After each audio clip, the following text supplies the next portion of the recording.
Alô? Gravando com essa voz aveludada, destruída. Incrível. A minha tá intacta, relativamente, então bora aqui, bora. Vamos lá, a Ana Luísa vai sustentar o episódio hoje. Bora. Já estão. Bem que eu pedi uma pastilha.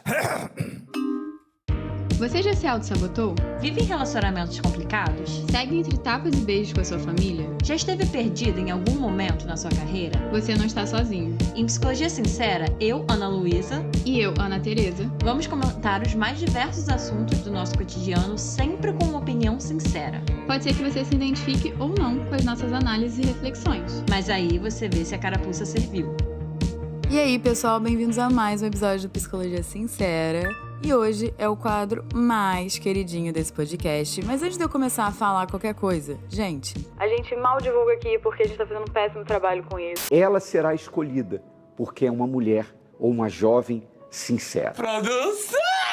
se vocês quiserem se tornarem nossos apoiadores, a gente tem um plano de apoio lá no Orelo. Se vocês quiserem dar uma olhada, entrem aqui na descrição. É por um preço super em conta e vocês vão ganhar um episódio extra por mês. No final do episódio a gente vai explicar um pouco como é que funciona, o que é que acontece por lá, que acontece umas coisas extras. Mas se você quiser se tornar um apoiador, não só para receber esse episódio extra do Psicologia Sincera, mas para vocês também ajudarem o podcast a estar aqui e ajudarem a se tornar viável a gente estar aqui, entra lá e ajuda a gente. E agora voltando pra programação normal, voltando pro episódio, o nosso quadro mais queridinho aqui é o Analisando. Analisando.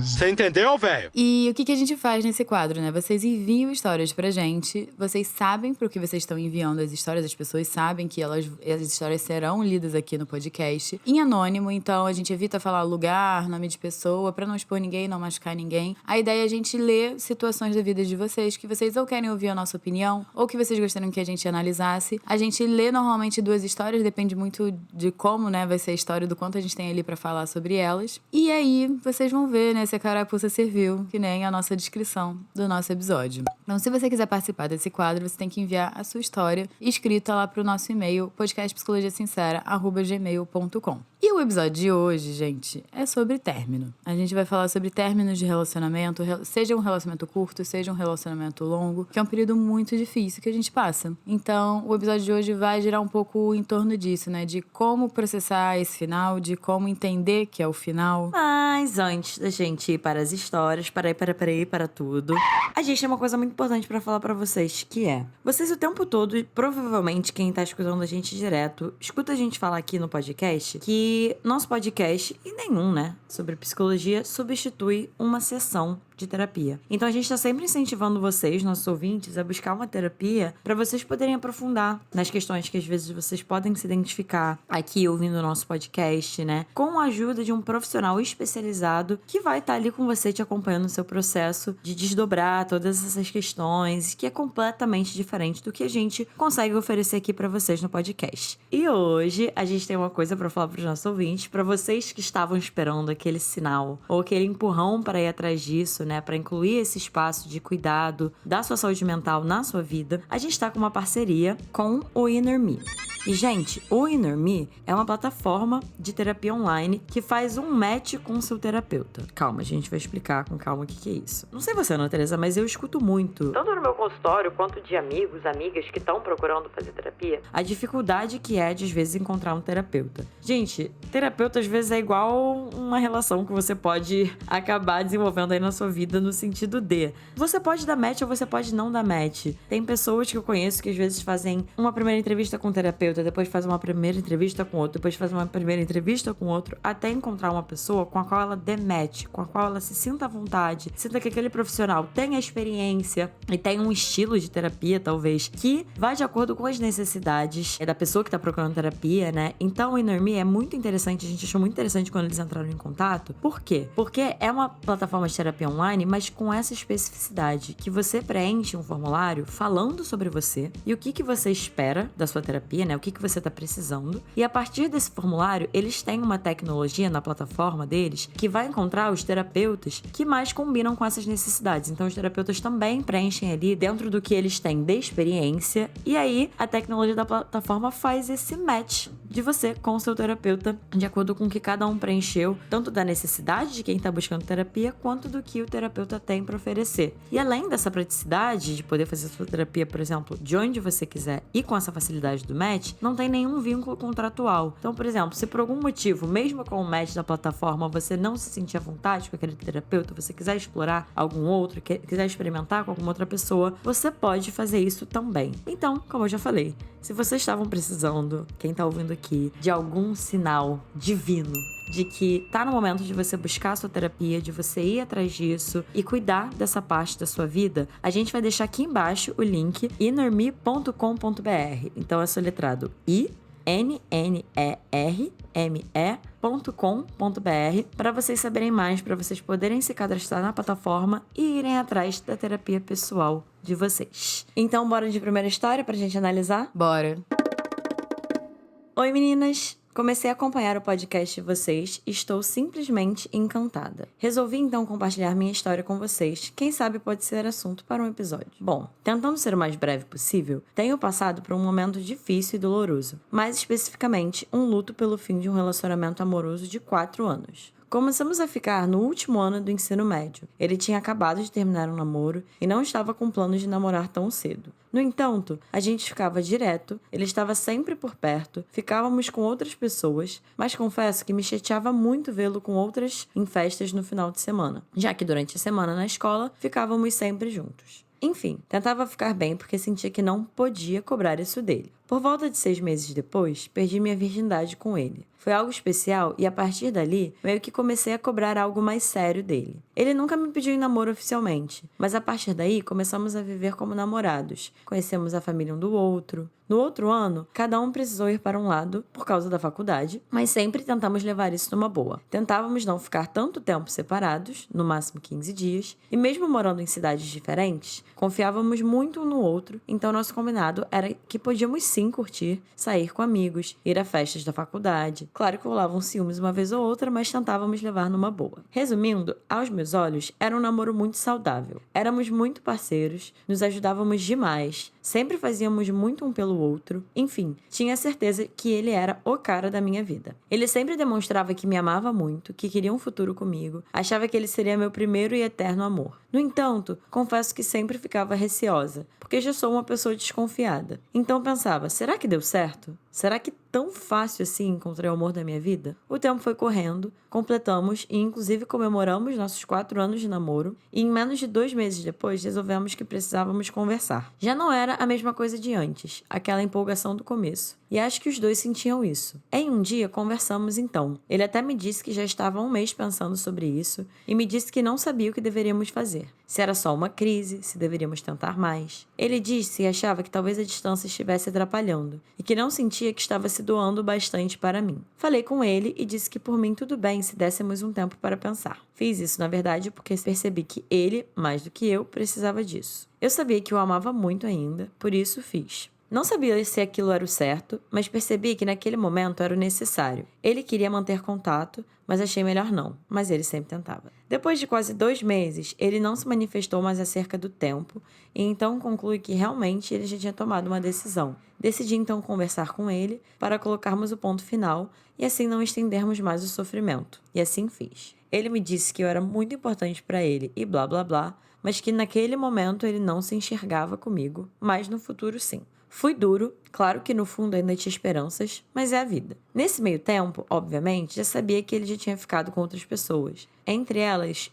uma ele estaria mais frequente, sendo mais visto com ela e tal. Eu já tinha um certo pé atrás antes, inclusive. E isso foi menos de 1 mês depois que nos separamos. Aliás, creio que a primeira vez que fiquei sabendo foi poucos dias depois. Doeu demais, porque passei então a criar paranoias que ele realmente não tinha consideração comigo, que ele arrumou outra muito rápido e que talvez até tivesse me traído com ela. Comecei a desconfiar também que ele teria terminado por causa dela. Ele disse que não tinha nada a ver. Enfim, me machuquei muito porque passei a não acreditar mais em nada de tudo que vivemos, de tudo que ele me falava e prometia. E agora refletindo, me pego pensando, aliás, isso foi algo que sempre me assombrou, que talvez eu o tenha forçado a namorar comigo naquele início e com o tempo ele percebeu que não me amava de verdade. Será por isso que não deu certo? Enfim, tem sido muito difícil, mas tenho tentado perdoá-lo por essa grande decepção que ele me causou. Me curar dessa dor e entender que para tudo existe um propósito, mas ao mesmo tempo reflito que talvez eu tenha desistido muito fácil desse relacionamento. Será que eu deveria ter lutado mais por ele, já que ele era tão importante e especial para mim? Gostaria da opinião sincera de vocês. Agradeço desde já, meninas, e sucesso para vocês. E aí? Então temos bastante coisas pra dizer sobre essa história. Eu vou começar pelo final, porque eu acho que foi uma frase que me marcou muito, de você estar se perguntando se você tenha, talvez, forçado ele a namorar com você e com o tempo ele percebeu que não te amava. Isso é uma coisa que me chamou muito a atenção, porque, primeiro, ninguém força ninguém a ter um relacionamento. Tem pessoas que entram em relação ali não querendo estar tanto, mas ninguém está forçando elas. Quem está se colocando ela nessa situação são as próprias pessoas. E eu acho que, pelo que você me falou de ter sido um relacionamento com muita parceria, muita confiança, eu fico muito feliz que você tenha tido essa relação, porque muitas pessoas, muitas vezes, nem tiveram a oportunidade de ter um relacionamento saudável como você teve. Eu fico muito feliz que você conseguiu experienciar isso. Só que aí que tá, um relacionamento saudável não é garantia que é um relacionamento para sempre. Então, os ciclos mudam, as pessoas mudam. Você falou que vocês começaram a ficar no ensino médio. E eu fico pensando que é uma fase que não só a gente muda bastante, mas a fase seguinte, que é a fase de faculdade, entrada no mercado de trabalho, a gente ainda tá se moldando muito como pessoa, a gente ainda tá descobrindo o que a gente quer, quem a gente é, e a gente muda. Então, eu acho que, infelizmente, a gente tem muito esses parâmetros na nossa sociedade que um relacionamento que dá certo, ele dura pra sempre. E eu acho que, na verdade, um relacionamento que dá certo é um relacionamento que foi bom pros dois. E vocês souberam se respeitar. Até porque a gente sabe que o índice de divórcio é bem alto, né? Vamos botar dessa forma. Então, eu acho até da gente começar a se permitir e começar a refletir que a vida tem ciclos e tudo na sua vida tem ciclos. Amizades muitas vezes têm ciclos, escola, faculdade, tudo são ciclos que terminam, porque um relacionamento também não pode ser visto como ciclos. E que nem você falou, eu encontrei o amor da minha vida. Eu não sei aí o que cada um acredita sobre isso, gente, mas eu acho que é muito difícil a gente escolher uma pessoa que vai dar certo pra gente a vida inteira, porque, como eu falei, como a gente muda muito, a gente tem várias versões sobre nós mesmos. Então, essa pessoa certa, né, teoricamente ela deveria se encaixar em todas as nossas versões, mas aí a gente também não tá levando em consideração que a outra pessoa também vai ter várias versões. E aí fica muito mais complexo. Então, isso de ter a pessoa certa, eu fico muito feliz que encontrou a pessoa certa. Mas pensando que você, por exemplo, começou a namorar aí com uns 16 anos e você quer durar pra sempre, digamos que você viva até os 80. Quantas versões vocês vão ter que se encaixar até lá? E o quanto isso algumas vezes é realista da nossa parte, da gente idealizar? Tô jogando aqui a análise e a reflexão. Vocês podem concordar, vocês podem discordar. Mas antes de eu terminar de falar, eu também queria falar muito sobre esse... Com o tempo ele percebeu que não me amava. Isso daí me deixou um gostinho... Posso estar viajando, vocês podem discordar do que vocês vão ouvir. Mas isso me deixou um gostinho que você deve ter uma tendência a achar que quando as pessoas te conhecem, elas não vão te amar de verdade. Que no fundo, é só questão de tempo. Até as pessoas a entenderem que elas não gostam tanto assim de você. E eu entendo você começar a questionar isso, eu fico me perguntando se você também não tem comportamentos autossabotadores em relação a isso, do tipo, as pessoas gostam de você, mas como no fundo, você sente que você não vai ser amado, você não vai receber o amor que você gostaria de receber, você se afasta. Até quando você falou de terminar e isso ser melhor pra ele. Será que não era você pensando, poxa, acho que vai ser melhor eu não correr mais o risco de não me sentir amada aqui, deixa eu fechar essa porta? Eu pensei nisso, assim, é muita responsabilidade em cima de você, né? Esse lugar de ele percebeu que não te amava de verdade, né? E eu concordo com tudo isso que a Ana Teresa pontuou, assim, sobre as diferentes versões. Até sobre esse ponto de forçar a namorar. Só um adendo que eu queria fazer aqui que eu acho importante. É que, infelizmente, tem exceções, ou não sei se são exatamente exceções, mas tem casos, né, de relacionamentos abusivos de todos os gêneros e de todas as formas de relacionamento, mas eu tô pensando muito em relacionamentos heterossexuais de homens que obrigam mulheres, né? Enfim, seja por manipulação, seja por ameaça. Mas, então, tô falando isso aqui porque eu acho que pode existir pessoas que forçam a outra estar num relacionamento. Mas aí a gente tá falando de casos específicos e casos extremos. Nesse seu caso, não acho que é nem um pouco por aí. Acho que é bastante o que a Ana Teresa falou de foi uma escolha dele. Se no início talvez ele não teve a escolha de necessariamente ele por ele te pedirem namoro, se for o caso, né? Mas eu fiquei pensando, caramba, são 4 anos. Então, 4 anos você tava forçando ele a tá ali, assim, e você descreve, né, embora tenha tido questões, como detalhe, todo relacionamento tem questões, então embora o seu tenha tido questões, o que você descreveu pra gente, a gente escuta muito aqui no podcast de relacionamentos que não foram saudáveis ou não são saudáveis, que tem traços bastante difíceis, assim, de lidar e de talvez manejar, e não me parece que foi o seu, né? Até de você descrever, por exemplo, um relacionamento de... assim, mais novo, digamos assim, de vocês tendo começado no final do ensino médio, início da faculdade, e que, por exemplo, tinha ciúmes, mas vocês lidavam bem. Que eu acho que nessa fase da vida ainda é uma fase que o ciúmes pode ser uma questão muito grande. Eu via muito isso nas relações quando eu era adolescente, tanto as minhas quanto dos meus amigos. Eu vejo isso ainda hoje na minha clínica, assim. Me dá a impressão de que o ciúmes ainda é um sentimento muito presente com que as pessoas, talvez por uma falta de maturidade emocional mesmo, têm mais dificuldade de lidar. Não é regra, tá, gente? Não tô falando que adulto não sente ciúme, que relacionamento... mas adulto não tem ciúmes, não. Mas enfim, só tô querendo dizer que o que você descreveu me pareceu um relacionamento bastante saudável mesmo. E como a Ana Teresa falou, assim, eu fico muito feliz de ouvir isso. Porque uma coisa que eu fiquei pensando, até dentro do que a Ana Teresa falou, de a pessoa, né? Vou falar da minha percepção. Eu acho que pode existir, sim, casais que se conheceram novos e... deram certo até certo ponto. Até meus pais é um exemplo disso, né? Eles começaram muito novos e até hoje estão juntos. Se eles vão ficar juntos para sempre, né? Até o final da vida dos dois, não sei. Não tem garantia disso. Sei que eles começaram novos, eles aí já estão na meia-idade e até então estão juntos. Mas eu acho que a sociedade coloca pra gente ainda... eu acho que isso tá mudando, mas ainda tem essa ideia de que a gente tem que encontrar essa pessoa, de que essa forma de se relacionar, né, que essa história de é a primeira pessoa, que vai ser pra todo mundo. E não necessariamente. Eu também acho que isso vai muito da idade. Eu volto a dizer, a maioria das pessoas que eu conheço que viveram suas primeiras relações, primeiros relacionamentos, nessa idade que você compartilhou, tinha também ainda isso muito forte, de encontrei o amor da minha vida, encontrei a minha pessoa.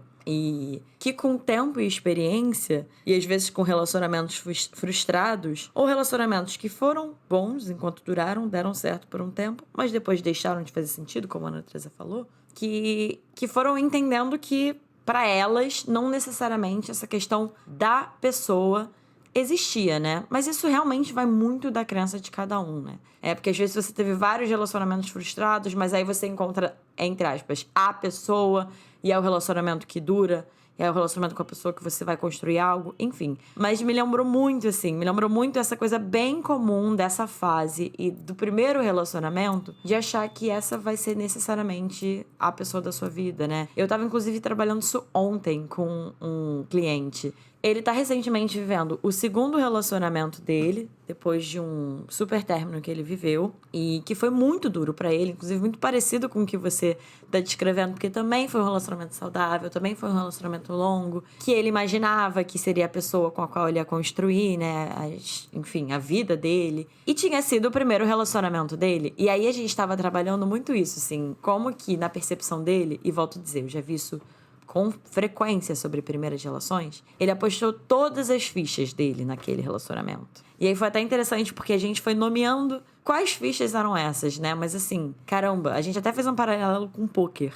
Quando você aposta todas as suas fichas, é bastante arriscado, né? Comum, faz parte, a gente faz isso, acontece. Tem gente que aposta todas as fichas e que dá certo, mas muitas pessoas apostam todas as fichas e não dá. E aí a gente tava trabalhando um pouco em cima disso, assim, de que ele tinha apostado todas as fichas nesse relacionamento, acabou não dando certo, e agora, quais fichas ele quer apostar nesse segundo e quais fichas ele quer manter para ele. E isso tudo vai de experiência mesmo, mas, enfim, eu acho que eu e a Ana Teresa, a gente tá falando isso tudo só pra trazer pra você que tá tudo bem, assim. É doloroso. A gente tem episódios sobre término, se você quiser ouvir. A gente entra um pouco mais nessas fases do término, das dores de um término, mas até do que a gente tá focando aqui. Então, não é pra também tirar essa parte de que é doloroso mesmo, é frustrante. A gente lida com a perda de uma pessoa, a perda de coisas que vinham junto dessa pessoa, seja um afeto específico, seja uma atenção específica, um acolhimento específico, quando você fica muito tempo com uma pessoa, você desenvolve algo ali que é só entre vocês duas, né? Que quando você perde essa pessoa, quando tem um término, junto dela se vão muitas coisas. Então é difícil tomar essa decisão mesmo. É bastante doloroso, mas acho que a moral aqui do que a gente tá querendo chegar é esse, que não necessariamente precisa ter todo esse peso que a primeira pessoa tem, né? A pessoa com a qual você perdeu a sua virgindade, que eu acho que também é uma coisa que na nossa sociedade ainda tem esse peso, né? Dessa primeira pessoa. E é comum, mas odeio ter que falar isso, mas realmente com o tempo essas coisas vão sendo melhor digeridas e com a experiência, talvez numa próxima relação, você vai ter aprendido coisas nessa que certamente vão te ajudar, né? Então, ouvinte, você falou que você tá passando pelo luto e é super normal passar pelo um luto, principalmente de algo que foi muito bom. E eu acredito que te fez muito crescer e amadurecer também, porque eu acho que relacionamentos, quando eles são saudáveis, eles têm muito esse potencial de transformar a gente e transformar a gente em versões melhores. Só que de acordo com que a gente tem, né, esse carinho e esse suporte pra crescer e amadurecer e se desenvolver, nem sempre necessariamente a gente vai desenvolver na mesma direção que o nosso parceiro. Principalmente com vocês aí namorando à distância, eu fico admirada, talvez, assim, eu não sei se é essa palavra, de relacionamentos à distância, eles são muito desafiadores e olha o que você conquistou, olha quanto tempo vocês dois fizeram uma relação funcionar a ponto de ser saudável, de ser gostosa, de ser vivida, de ser leve. Eu tô aqui chutando, mas assim, normalmente eu imagino relacionamentos saudáveis sendo leve. Então, eu entendo que o luto vai fazer parte, mas o luto ele também vem e passa. E você tem que dar o seu tempo de sentir as suas emoções. Vão ter muitas pessoas ainda pra você conhecer. A gente não sabe o futuro. Ele falou que se vê junto, né, com você no futuro. Realmente a gente não sabe o futuro. A vida dá muitas reviravoltas. Mas eu acho que nesse momento, então, vai ser o seu momento de olhar pra você mesma, cuidar de você mesma. E você falou que você ficou muito chateada que ele pegou uma pessoa logo depois de vocês terminarem. Uma coisa que eu tenho que apontar é que ele também tinha acabado de terminar e pegou você. Então esse é um padrão dele. Isso não tem nada a ver sobre ele não te amar ou não. Isso tem a ver com ele. Eu ia falar exatamente sobre esse ponto. Às vezes a gente tem essa ideia de que necessariamente se a pessoa com a qual a gente namorou, a gente terminou e logo depois ela saiu e ficou com alguém, beijou alguém, o que for. Que isso necessariamente está atrelado com o amor que ela sentia pra gente. E, gente, não necessariamente, assim. Aí cada um vai ter a sua visão, mas eu tendo a separar hoje em dia a questão de, por exemplo, uma atração sexual que faz uma pessoa querer ficar com outra ou não. E amor. Amor é muitas coisas para além de uma atração sexual e de uma vontade de ficar com alguém. A gente não sabe qual foi a motivação dele pra fazer isso. Se ele só queria mesmo, assim, a gente não sabe mesmo. Mas eu descolaria, porque me parece que você colocou um peso muito grande nisso, né? De que você passou a criar paranoias de que ele não tinha uma consideração com você, que ele arrumou outra muito rápido, que ele talvez tivesse te traído. Não tem como a gente ter certeza dessas coisas, né? Obviamente. E nem cabe aí, Ana Teresa, trazermos aqui a nossa percepção se isso aconteceu de fato ou não. A única coisa que eu queria tentar trazer essa reflexão é dessa separação, assim. Se do que você sabe, ele não te traiu, ele foi respeitoso com o que vocês combinaram pro relacionamento de vocês. Mas a partir do momento que vocês não estão mais juntos, o que ele fez ali da vida dele em relação a esse ponto, não necessariamente vai ter a ver com ele ter te amado ou não, com ele te amar ou não. E sim com o processo dele, com quem ele é e com o que ele tá fazendo mesmo a partir do momento que ele terminou, como você também pode ter suas vivências e ter seus sentimentos e sua forma de lidar com esses sentimentos, né? Pensando dele ter feito isso depois de vocês terminarem, o peso muito grande que é disso ter anulado 4 anos que vocês viveram juntos, né? Será que o amor dele por você era tão condicional a isso, assim, sabe? Isso tudo que vocês viveram era tão condicional a isso? Então, também queria trazer essa reflexão em relação a esse ponto. Então, bora de segunda história? Bora. Oi meninas, então, eu namorava 6 meses e ontem terminei. Terminamos porque nenhum dos dois estava se sentindo bem com o relacionamento, mas mesmo assim ainda tinha amor da minha parte. Meu ex-namorado me desprezou e ficou falando mal de mim. Acabei ficando com o melhor amigo dele e ele falou mal do garoto e de mim. O que posso fazer para ele parar de falar mal de mim? Eu ainda gostaria de ser amiga dele, mas tá difícil assim. Nós éramos muito próximos, eu e meu ex-namorado, então ele sabe de muitas coisas sobre mim. Tenho medo dele acabar espalhando. Como está falando por aí que eu sou chata, que eu perseguia ele, mas na verdade eu perseguia ele, né, entre aspas, porque ele não se importava nem um pouco comigo. Agora, esse novo garoto que me trata muito bem, eu acho que ele realmente gosta de mim. Podem analisar minha história? Preciso de ajuda. Beijos, meninas. Cara, a primeira coisa que eu pensei, eu não sei se você vai gostar do que eu vou falar. Mas é que tem algumas coisas que você não vai ter controle nesse momento. Algumas não, muitas coisas que você não vai ter controle nesse momento, assim. Do que você pode fazer pra ele parar de falar mal de você, eu não sei se tem alguma coisa que você pode fazer, assim. Felizmente ou infelizmente, né? Não sei. Mas porque isso realmente vai dizer respeito a ele. Tem uma frase que volta e meia as pessoas falam, que a gente conhece as pessoas de fato em relação a como que elas lidam com o pós-término, como que é que seu ex ou a sua ex tá lidando com o final do relacionamento. Se ela tá lidando com respeito, se ela tá lidando com desrespeito, assim, como que tá sendo isso. E eu tô pensando aqui, e isso vai muito de cada um, tá, gente? Mas que me parece que de alguma forma vocês dois não estão lidando com esse respeito. Eu não sei quais eram os combinados de vocês, não sei como que é isso, porque eu acho que realmente vai depender de cada um. Mas eu tô falando isso, sem ver a sua história, deixo aberto pra gente comentar em cima das nossas percepções. Não sei se o fato de você ter ficado com o melhor amigo dele é o que fez ele começar a falar mal de você. Não tô falando que isso necessariamente dá o direito dele falar de alguma forma desrespeitosa de você. Mas fico pensando também se só uma reação dele ter ficado machucado, né? E volto a dizer, não sei como é que era a relação de vocês em relação a isso. Não sei como é que seria esse caso. Mas eu fico me perguntando como que seria se fosse o contrário, né? Se você terminasse, vocês terminassem e ele ficasse com a sua melhor amiga. Não sei se pra você seria uma coisa tranquila ou não. Porque eu genuinamente acho que isso é de pessoa pra pessoa, né? Mas muitas pessoas que eu conheço teriam problema com isso. Então, achei que seria importante pontuar aqui também, né? Não sei muito bem como que tá essa dinâmica, como que tá sendo isso, se é uma coisa que você sabia que ele não se incomodaria e depois ele se incomodou, ou que você sabia que ele se incomodaria e aí você fez, assim, você não deu muitos detalhes sobre isso, mas fiquei pensando se não tem alguma coisa a ver. Mas é isso, infelizmente, não tem como ter controle do que a pessoa vai fazer depois, assim, do que a pessoa vai fazer depois de terminar, se ela vai ter respeito, se ela vai falar mal, se ela não vai falar mal. Isso realmente foge do nosso controle, né? E um puxão de orelha que eu também tenho que dar, antes da gente finalizar esse episódio aqui, é sobre eu perseguia porque ele não se importava nem um pouco comigo.